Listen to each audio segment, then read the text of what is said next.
بسم اللہ الرحمن الرحیم۔ آج سوال جواب کا 17واں سیگمنٹ لے کر ہم حاضر خدمت ہیں، اور اس میں جیسا کہ آپ کے علم میں ہے کہ بہت سارے سوالات آپ حضرات کے جو ہمیں موصول ہوتے رہتے ہیں، ان میں سے کچھ منتخب سوالات ہم لیتے ہیں اور ان کے آسان جواب آپ کی خدمت میں پیش کیے جاتے ہیں۔ آپ بھی اپنے سوالات کمنٹ باکس یا واٹس ایپ وغیرہ کے ذریعے بھیج سکتے ہیں، اور بہرحال آپ بھی اس میں شریک ہو سکتے ہیں۔ آج کا پہلا سوال ہم نے مسکان کا لیا ہے، جو دہلی سے ہیں۔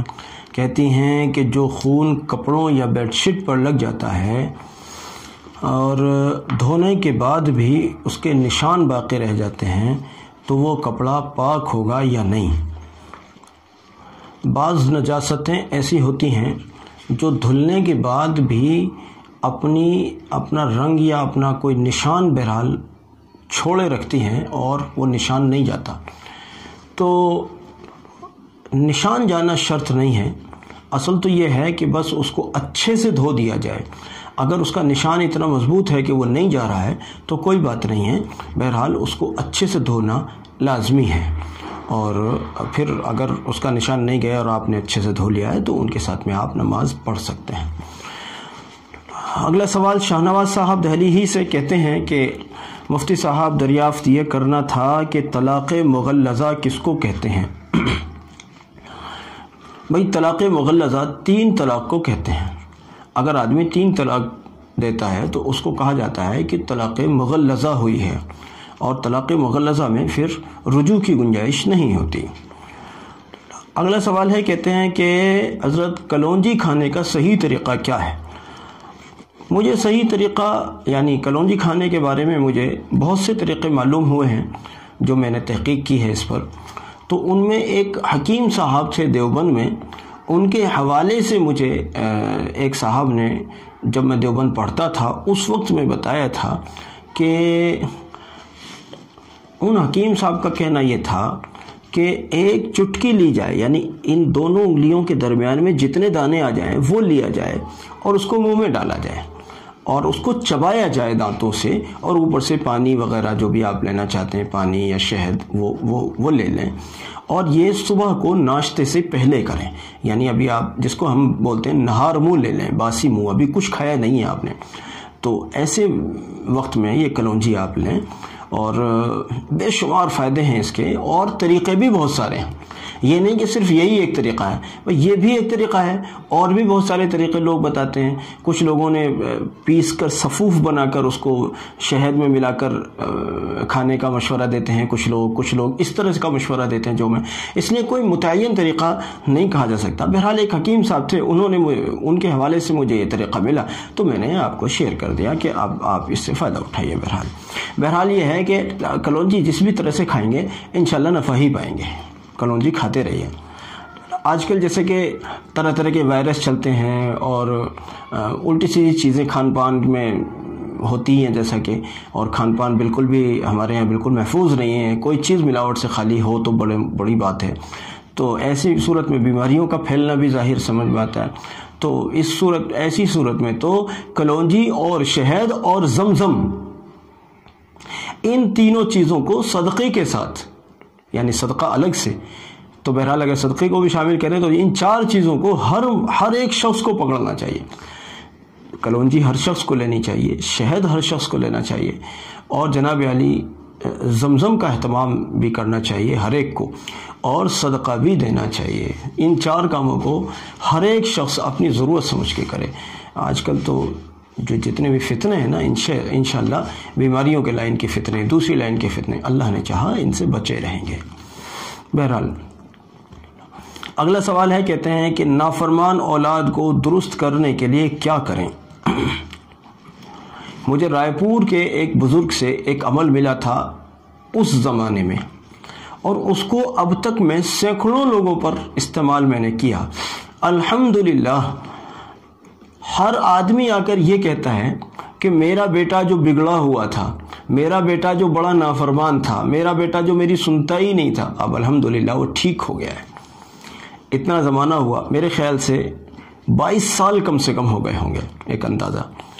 تو 22 سال میں میں نے سینکڑوں لوگوں کو دیا ہے یہ عمل. آپ کو بھی دیتا ہوں, آپ اس سے فائدہ اٹھائیے. بہت لوگوں نے فائدہ اٹھایا ہے. میں بھی پڑھ کے دے دیتا ہوں کسی کو اگر میرے پاس ٹائم ہوتا ہے, اور ورنہ تو بتا دیتا ہوں, لوگ اپنے آپ کر لیتے ہیں اس کو. صبح کو فجر کے بعد, اور اگر یہ والا ٹائم کسی کو سوٹ نہ کرتا ہو کہ یہ ٹائم نہیں ہے, مطلب فرصت نہیں رہتی اس وقت میں, کوئی مصروفیت ہے, تو کوئی اور وقت بھی چلے گا. لیکن ان بزرگ نے مجھے فجر کے بعد کے لیے کہا تھا ایک تسبیح یعنی آپ پڑھیں 101 مرتبہ پڑھیں, 101 مرتبہ آیت کریمہ لا الہ الا انت سبحانک انی کنت من الظالمین. اس میں یہ اہتمام رہے کہ بعض لوگ غلطی سے کنتم پڑھ جاتے ہیں, کنتم نہیں پڑھنا ہے, انی کنت من الظالمین. اس کا اہتمام کیجئے. اس کو 101 مرتبہ پڑھ کے اپنے نافرمان بیٹے یا بیٹی کو پانی پہ دم کر کے پلائیے, 3 دن پلائیے. انشاءاللہ آپ دیکھیں گے حیرت انگیز طریقے سے آپ کا بیٹا تبدیل ہو گیا ہے, اور آپ کی جو بالکل نہیں سنتا تھا, آپ کو جو توجہ نہیں دیتا تھا, اس کے اندر چینج آ گیا ہے, وہ تبدیل ہو گیا ہے. عجیب عمل ہے صاحب, مجھے بزرگوں سے ملا ہے, میں آپ کو دے رہا ہوں, آپ اس سے فائدہ اٹھائیے. میں نے سینکڑوں لوگوں کو دیا ہے. اچھا, اگلا سوال کہتے ہیں کہ جن شادی بیاہ میں مرد اور عورتیں ایک ساتھ جمع ہوتی ہیں ان میں شریک ہونا کیسا ہے؟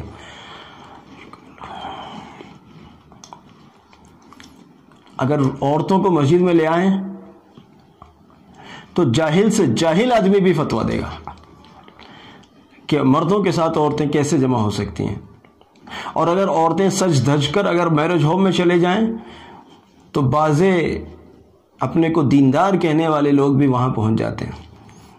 جبکہ عورتوں اور مردوں کا اختلاط, ان کا ایک ساتھ جمع ہونا تو حرام ہے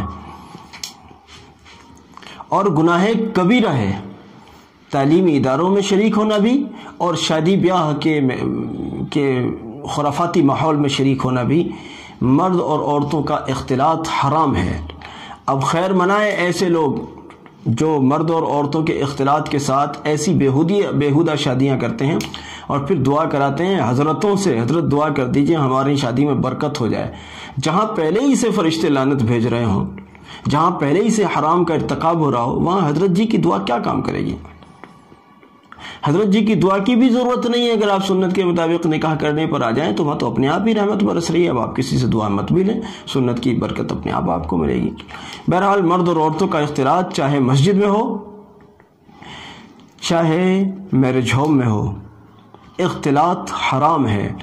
اور شریف لوگ ایسی مجلسوں میں جا کر اپنے ایمان کو ضائع نہ کریں کہ ایک وقت کے کھانے کے پیچھے, اور وہاں کتنے ساری بد نظریاں ہوتی ہیں, کتنی ساری بد خیالیاں ہوتی ہیں, اور عورتیں بھی سج دھج کر آتی ہیں جو کہ غیر محرموں کے سامنے اس طرح سے سج دھج کر آنا بھی حرام ہے. اللہ ہم سب کی حفاظت رکھے اور معاشرے کے اس عظیم بگاڑ کو اللہ جلد ختم فرما دے کہ اس کی وجہ سے ہمارے یہاں کا پورا معاشرہ اس کی زد میں ہے. بالکل بربادی کی بنیادی وجہ یہ ہے, پیسے کی جو بربادی ہے, سب سے زیادہ بربادی شادی بیاہوں میں ہوتی ہے. اللہ تعالیٰ معاف فرمائے اور ہدایت دے. اس کو حرام بھی سمجھنے والے ختم ہو گئے میاں. اب تو لوگ اس کو حرام بھی نہیں سمجھتے.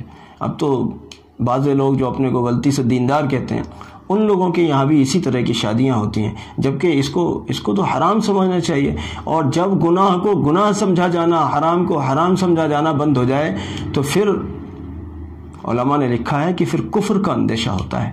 اللہ تعالی ہم سب کو محفوظ رکھے. اگلا ایک اہم سوال ہے, کہتے ہیں کہ فضائل اعمال اور منتخب احادیث پڑھنا کتنا ضروری ہے؟ بعض لوگ ان کتابوں کے علاوہ دوسری کتابیں مسجدوں میں نہیں پڑھنے دیتے, صحیح بات پر رہنمائی فرمائیں. منتخب احادیث پڑھنا اور فضائل اعمال پڑھنا یہ اپنے آپ میں ایک اچھی چیز ہے, اچھی کتابیں ہیں. بزرگوں نے بڑی عرق ریزی کے ساتھ ان کتابوں کو لکھا ہے, لیکن جن بزرگوں نے ان کتابوں کو لکھا ہے شاید ان کو بھی اس بات کا اندازہ نہیں رہا ہوگا کہ آگے آنے والی نسلیں ان کو فرض اور واجب کا درجہ دے دیں گی کہ بس یہی کتابیں پڑھی جانی ہیں. ان کتابوں کے علاوہ اگر کوئی اور کتاب پڑھی جائے گی تو شاید کوئی گناہ کبیرہ ہو جائے گا. میرے خیال سے ان بزرگوں کو بھی شاید اس کا اندازہ نہ رہا ہوگا۔ ہم دیکھ رہے ہیں کہ جن بھی مسجدوں کے اندر تعلیم ہوتی ہے، جیسے کہ ہر مسجد کے اندر ہوتی ہے، تو منتخب احادیث اور فضائل اعمال کو پڑھا جاتا ہے۔ اگر امام صاحب کوئی اور کتاب پڑھنے لگ جاتے ہیں، یا کوئی اور اللہ کا بندہ، کوئی اصلاح مزاج آدمی کسی اور کتاب کو اگر پڑھنے لگ جاتا ہے، تو اس کے ساتھ چاہے لڑنا پڑے مگر اس کتاب کو بند کراتے ہیں۔ سمجھ لیجئے یہ لوگ راہ حق سے فرار کر رہے ہیں۔ اکابر کا یہ طریقہ نہیں ہے، ان لوگوں کو اکابر کے طریقے کی ہوا نہیں لگی ہے، یہ اپنی جہالت کی بنیاد پر یہ کر رہے ہیں۔ فضائل اعمال ایک اچھی کتاب ہے، منتخب احادیث ایک بہت اچھی کتاب ہے، ان کتابوں کی تعلیم ہونا بھی بہت اچھا ہے۔ خود ہماری اپنی مسجد کے اندر ان کتابوں کی تعلیم ہوتی ہے، کوئی تردد نہیں ہے، کوئی اشکال نہیں ہے، کوئی اعتراض نہیں ہے، اور اعتراضیوں کو ہم جواب دیتے ہیں۔ فضائل اعمال آپ کی مسجد میں پڑھی جا رہی ہے، بہت اچھا۔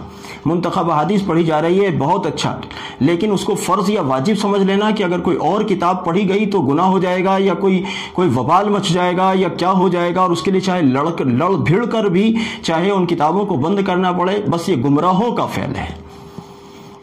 اللہ تعالیٰ ان لوگوں کو سمجھ دے۔ میں بھی ایسے واقعات جانتا ہوں کہ اگر منتخب یا فضائل ہونے کے باوجود سائیڈ میں بیٹھ کر کسی نے کوئی اور کتاب پڑھی گئی تو اس کو بند کرایا گیا، چاہے اس کے لیے بدتمیزیاں کرنی پڑی ان کے ساتھ میں، چاہے ان سے لڑنا پڑا۔ ایسے واقعات خود میرے بھی سامنے ہیں۔ اس لیے میں کھلے لفظوں میں اس کو کہتا ہوں کہ فضائل اعمال اور منتخب احادیث ہمارے بزرگوں کی لکھی ہوئی کتابیں ہیں، لیکن ان کو فرض اور واجب کا درجہ بالکل نہیں دیا جا سکتا۔ ان کو پڑھا جائے، مسجدوں میں ضرور پڑھا جائے، فائدہ ہے ان کا، امت نے بہت بڑا فائدہ اٹھایا ہے، لیکن اس کا مطلب یہ بالکل بھی نہیں ہے کہ کسی اور کتاب کو پڑھنا گناہ ہو گیا ہے، یا کسی اور کتاب کو بالکل نہیں پڑھا جائے۔ بھئی ایک وقت میں مان لیجیے فضائل اعمال یا منتخب چل رہی ہے، کسی اور وقت میں کوئی اور کتاب چل سکتی ہے۔ پہلے مجھے دلی کے لوگوں کے حوالے سے کسی نے بتایا تھا کہ بلکہ بار بار میرے سامنے بات آئی کہ جی اندر اگر امام صاحب تفسیر کرتے ہیں، جیسے کہ الحمدللہ دہلی شہر میں ائمہ کرام اکثر و بیشتر تفسیر کرتے ہیں، پہلے بھی کرتے تھے، اب بھی کرتے ہیں، تو بار بار لوگوں نے مجھے یہ والی بات بتائی کہ جتنی دیر اندر تفسیر ہوتی ہے اتنی دیر یہ فضائل اعمال پڑھنے والے لوگ باہر بیٹھے رہتے ہیں، اور جب اندر کی تفسیر ختم ہو جاتی ہے تو پھر یہ فضائل اعمال، یہ گمراہی ہے۔ آپ کو تفسیر سے اعراض ہے اگر، تو آپ گمراہ ہو گئے ہیں، آپ خیر منائیں اپنی۔ اصل تو میں نے تبلیغی اکابر سے میرا تعلق ہے۔ میں نے خود ایک بزرگ سے، میں نام نہیں لینا چاہتا، ایک بڑے بزرگ سے، نظام الدین مرکز کے ہی ایک بڑے بزرگ سے اس بات کو جانا ہے۔ خود انہوں نے اپنے بیان میں اس بات کو کہا تھا ایک مرتبہ۔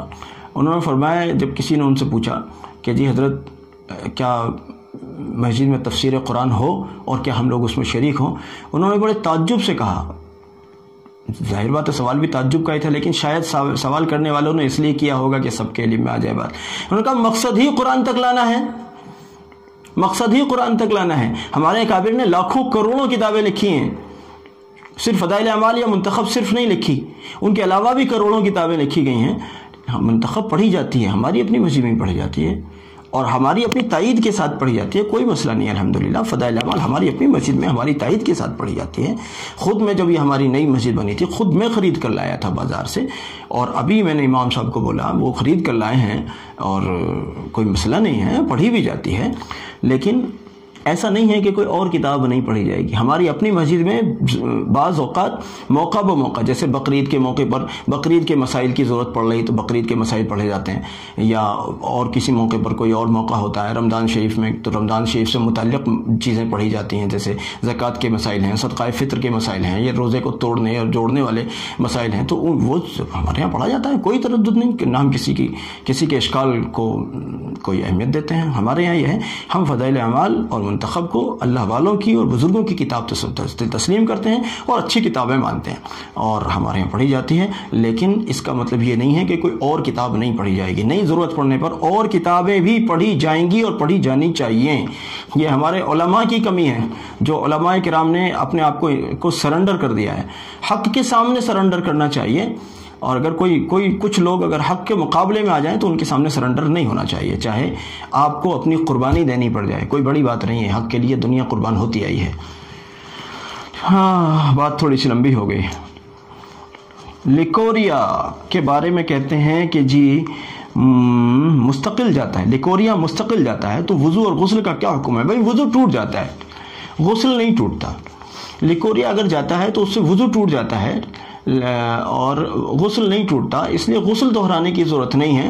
اگر کسی کو مستقل لکوریا جاتا ہے تو وہ مستقل معذور ہے، تو اس معذورہ کو چاہیے کہ وہ ہر نماز کے لیے، صفائی ستھرائی کے بعد ہر نماز کے لیے تازہ وضو کر لیا کرے۔ اگر اتنی بھی مہلت اس کو نہیں ملتی کہ وہ ایک نماز ادا کر لے اور مستقل جاتا رہتا ہے، تو اس کو چاہیے کہ ہر نماز کے لیے تازہ وضو کرے۔ اور اگر اس نے تازہ وضو نہیں کیا تو یہ اس نے غلط کیا، اس کی وہ والی نماز نہیں ہوگی، پھر جس نماز کو اس نے پچھلی نماز کے وضو سے پڑھ لیا تھا وہ والی نماز اس کی درست نہیں ہوگی۔ بہرحال مستقل معذور کے لیے ہر نماز میں تازہ وضو کرنا لازم ہے، پھر اسی وضو سے وہ سنتیں، نوافل وغیرہ، مطلب ایک ٹائم میں جتنا بھی پڑھنا وہ سب اسی سے کر لے، تلاوت بھی اسی سے کرے، اور جو دوسرے کام ہیں اس وقت میں، اب جب اگلی نماز کا وقت آئے تو پھر دوبارہ سے وضو کرے۔ اچھا، اگلا آخری سوال ہم نے لیا ہے، حضرت ہمارے یہاں پر یہ رواج ہے کہ نئی دلہن جب پہلی بار آتی ہے تو کسی پڑوس کے گھر میں بٹھایا جاتا ہے، پھر اپنے گھر لاتے ہیں، اس کی اصل کیا ہے؟ محض جہالت کی رسم ہے، اس کے علاوہ کچھ بھی نہیں۔ اگر ہمارے یہاں بھی ہے ویسے رواج کہ اگر کوئی نئی دلہن آتی ہے اور اس کو بٹھایا جاتا ہے پہلے پڑوس کے گھر میں، اور وہاں ناشتہ پانی ہوتا ہے، اور پھر بعد میں وہ ہمارے گھر آتی ہے، تو یہ رواج محض جہالت کی بنیاد پر وجود میں آیا ہے، اس کا اصل سے کوئی بھی لینا دینا نہیں ہے۔ جو نئی دلہن آئے وہ ڈائریکٹلی اپنے سسرال والے گھر میں جائے، یا جہاں اس کو ٹھہرایا جانا ہے، مستقل جہاں اس کو ٹھہرنا ہے وہاں ٹھہرائیے۔ پڑوس کے گھر میں پہلے جائے گی اور پھر اس کے بعد میں وہ ہمارے گھر میں، کچھ نہیں، اس کی کوئی اصل نہیں ہے۔ اللہ رب العزت ہماری اس کاوش کو قبول فرمائے۔ میں نے یہ فضائل اعمال والی جو بات کہی ہے، یہ کسی کی مخالفت کی بنیاد پر ہرگز بھی نہیں کہی۔ میری اس بات کو کسی کی مخالفت سے نہ جوڑا جائے، بلکہ ایک صحیح بات ہے جو میں نے کہہ دی ہے۔ اس سے میری مراد کسی جماعت یا فضائل اعمال والوں کی مخالفت ہرگز بھی نہیں ہے۔ میرا خود وجود جماعت سے ہی میں پیدا ہوا ہوں، گویا کہ جماعت میرے بچپن میں میرا خود تعلق، چونکہ گہرا تعلق ہے میرا جماعت سے، اور ایسا نہ سمجھا جائے۔ البتہ اب تو مجھے یہاں نہیں جڑنا ہوتا، لیکن میں ہمیشہ جڑتا رہا ہوں۔ لیکن جو بات حق ہے وہ حق ہے، اس کو ہم کہیں گے انشاءاللہ، آگے بھی کہیں گے اللہ نے چاہا۔ جزاکم اللہ۔